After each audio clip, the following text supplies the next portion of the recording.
No és gens habitual associar les verdes terres asturianes amb esports com el descens de barrancs, però encara que a simple vista no ens ho pugui semblar, la realitat ens diu que estem ben equivocats. Pues sí, Asturias es una tierra con muchos barrancos, ahora mismo tenemos catalogados del orden de un centenar de ellos.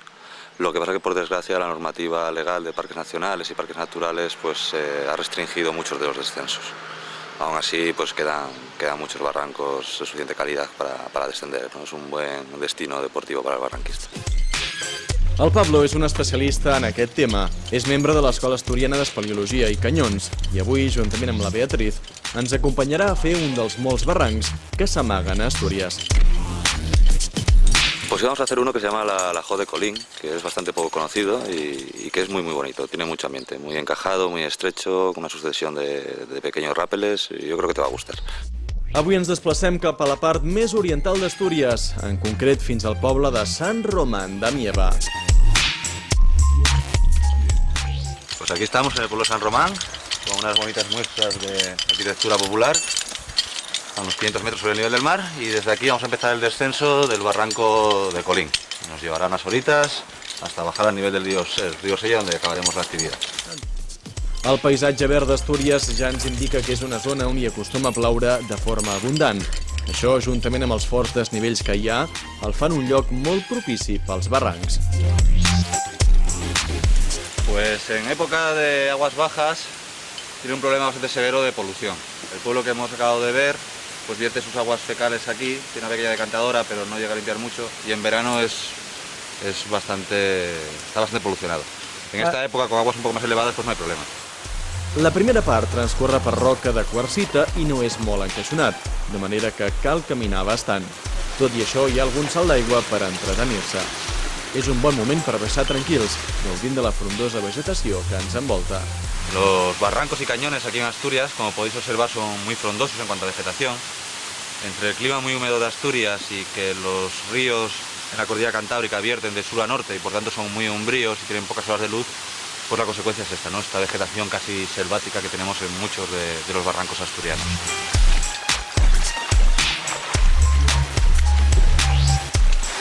Por lo demás quería comentarte que mira, también tenemos vida en el barranco, a pesar de que está algo polucionado, pues aquí tenemos un sapo común.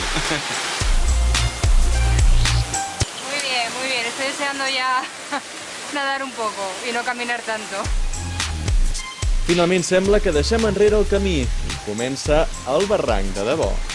Después de una hora de caminata por este arroyo casi selvático, nos ha costado un montón, por fin hemos llegado al sitio donde comienza la roca caliza, donde el barranco se encajona, se estrecha y forma realmente el tramo deportivo muy bonito que vamos a realizar. El barranc de la Hoz de Colín té 1,5 quilòmetres de recorregut amb un desnivell d'uns 300 metres.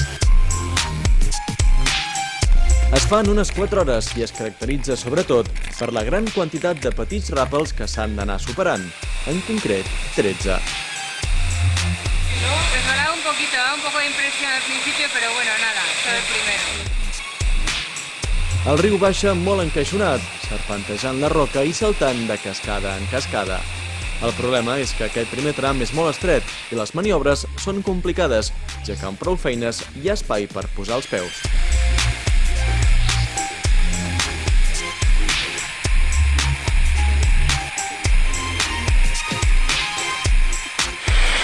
Hemos bajado los primeros 2 rápeles del barranco, la zona más estrecha, más encajadita, muy sinuosa, y ahora pues vamos a por el tercero. La força del riu transporta moltes pedres i sediments que s'acumulen a les badines. Pues es una pena este barranco, que como veis aquí las marmitas las tenemos rellenas de sedimento y no nos permite hacer saltos y toboganes como en otros muchos barrancos. A pesar de eso, sigue mereciendo la pena este descenso. Aquí gairebé no hi entra la llum del sol en tot el dia. Això fa que les parets estiguin recobertes d'una densa capa de molsa que li dona un intens to verd. Tota aquesta primera part del barranc de la Hoz de Colín baixa considerablement engorjat entre altes parets de roca calcària que la força de l'aigua ha anat llaurant al llarg del temps. És un barranc que queda força amagat i és poc conegut. Això també fa que es mantinguin intactes la flora i fauna autòctona de la zona.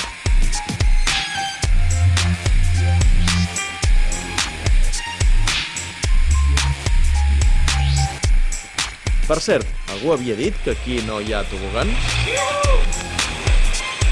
El Pablo no només és professor de l'Escola Asturiana d'Espeleologia i Canyons, també és autor del llibre titulat 40 barrancos de Asturias, en què s'ha dedicat a ressenyar i detallar molts barrancs que fins ara estaven inexplorats i dels quals hi havia molt poca informació.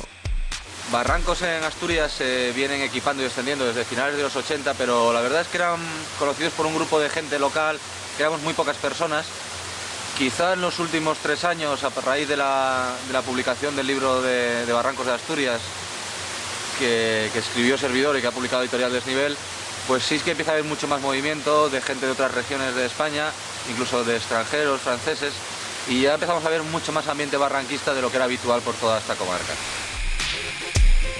Segons el Pablo, a Astúries hi ha una 80ena de barrancs, però pràcticament la meitat està prohibit baixar-los, ja que es troben dins d'espais naturals protegits, on la pràctica del barranquisme no està autoritzada.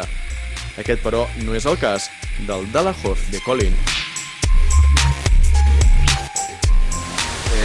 Lo curioso es quizás que barrancos como este, que están permitidos, pero por desgracia están con bastante polución, debido a que la administración no toma medidas al respecto en cuanto a saneamiento de los pueblos, es un poco irónico, ¿no? Que por un lado la misma administración que te prohíbe algunos barrancos en base a cuestiones medioambientales te está contaminando otros que probablemente tengan el mismo o mayor valor medioambiental, ¿no?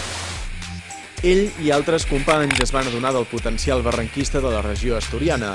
Això va donar com a resultat l'obertura de nous barrancs i el redescobriment d'altres que s'havien baixat en comptades ocasions. Dels 40 que ell va ressenyar, li hem demanat que ens digui en quin lloc del rànquing es trobaria el Dalahof de Colin. Pues en condiciones buenas de caudal como hemos cogido hoy, pues para mí estaría probablemente entre los 5 primeros, entre los 10 primeros. Cuando va ya con caudal de estiaje, que se nota mucho más toda la polución que veníamos hablando, pues no, la verdad es que no es un barranco recomendable en esas condiciones.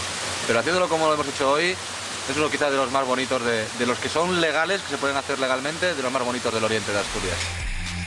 Aquest és un barranc força representatiu dels que hi ha a Astúries, estret, ombrívol i amb molta vegetació. Nosotros empezamos a realizarlo hará unos 7-8 años y ya tenía algo de instalación muy precaria, lo hemos reequipado nosotros. Sí que es verdad que es una zona poco conocida, no es un barranco muy conocido, a pesar de que es muy bonito y todo lo que tiene, es un barranco bastante desconocido y que no se practica muy a menudo.